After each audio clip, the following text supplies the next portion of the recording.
The 2025 election is poised to be a clash of titans, a Bharat Yudh. In one corner we have the incumbent Prime Minister, Narendra Modi, a leader whose name has become synonymous with a resurgent India on the global stage. His economic policies, a mix of bold reforms and welfare initiatives, have been both lauded and criticized. In the opposite corner stands Rahul Gandhi, scion of the Nehru-Gandhi dynasty, and the face of the Indian Congress. Gandhi has emerged from his earlier political setbacks with renewed vigor, offering a sharp and often scathing critique of the Modi government's economic track record. Modi's vision for India is one of a self-reliant, economically powerful nation, a new India that can assert itself on the world stage. His policies have focused on attracting foreign investment, promoting entrepreneurship, and boosting infrastructure development. Gandhi, on the other hand, presents a vision of inclusive growth, one that prioritizes the needs of the poor and marginalized. He argues that Modi's policies have only benefited a select few, leaving the majority of Indians behind. The upcoming election presents a stark choice for the Indian electorate, a continuation of Modi's vision for a new India, or a shift towards Gandhi's promise of inclusive growth. The outcome of this battle will have profound implications for the future of India's economy and its place in the world. It is a battle of ideologies, a battle for the soul of India. Rahul Gandhi has been relentless in his criticism of Modi's economic policies. He argues that the much-touted Make in India initiative, launched with much fanfare in 2014, has been a colossal failure. Gandhi points to the declining share of manufacturing in India's GDP as evidence of this failure. He alleges that instead of transforming India into a global manufacturing hub, Modi's policies have only served to benefit a select few industrialists, crony capitalists who have grown richer while the common man struggles.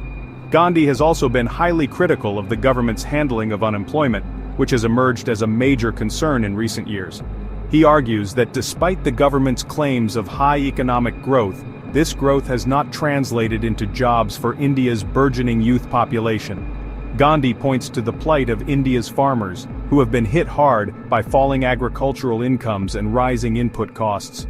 He accuses the Modi government of being indifferent to the plight of farmers, who he calls the backbone of India. Gandhi has also targeted the government's tax policies, particularly the Goods and Services Tax, GST, which he claims has been implemented in a haphazard manner, burdening small businesses and consumers. He accuses the government of favoring large corporations with tax breaks while squeezing the middle class with indirect taxes. Gandhi's critique of Modi's economic policies is not merely an academic exercise, it is a direct challenge to the narrative of progress and development that the Modi government has sought to project. This is a fight for the economic future of India. The Congress Party, under Rahul Gandhi's leadership, has put forward a set of economic demands that stand in stark contrast to the policies of the Modi government. Central to their demands is the need for tax relief for the middle class, who they argue have been disproportionately burdened by the government's tax policies. The Congress Party also calls for direct income support for the poor, a measure they believe is essential to alleviate poverty and boost consumption. Another key demand of the Congress Party is for increased investment in key sectors like education, healthcare, and infrastructure. They argue that these investments are crucial to create jobs, improve human capital, and lay the foundation for sustainable and inclusive growth. The Congress Party has also been vocal in its criticism of the government's handling of the banking sector.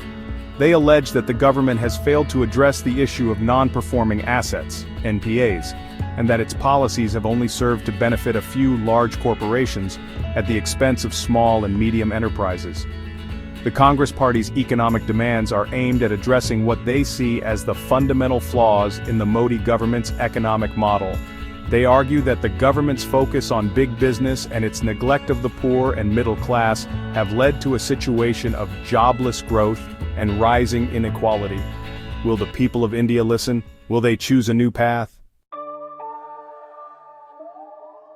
The 2025 election presents India with a critical choice, one that will determine the trajectory of its economy for years to come. The outcome of this election will determine whether India continues on its current path of high growth, but rising inequality, or whether it chooses a more inclusive model of development that prioritizes the needs of all its citizens. Modi's vision for India is one of a global economic powerhouse, a nation that can compete with the best in the world. He believes that his policies of economic liberalization, deregulation and infrastructure development are essential to achieving this vision. Gandhi, on the other hand, argues that Modi's vision is flawed, that it has only benefited a select few while leaving the majority behind. He believes that India needs a new economic model, one that is based on the principles of social justice, equity, and sustainability. The choice facing India is not just an economic one, it is also a moral one.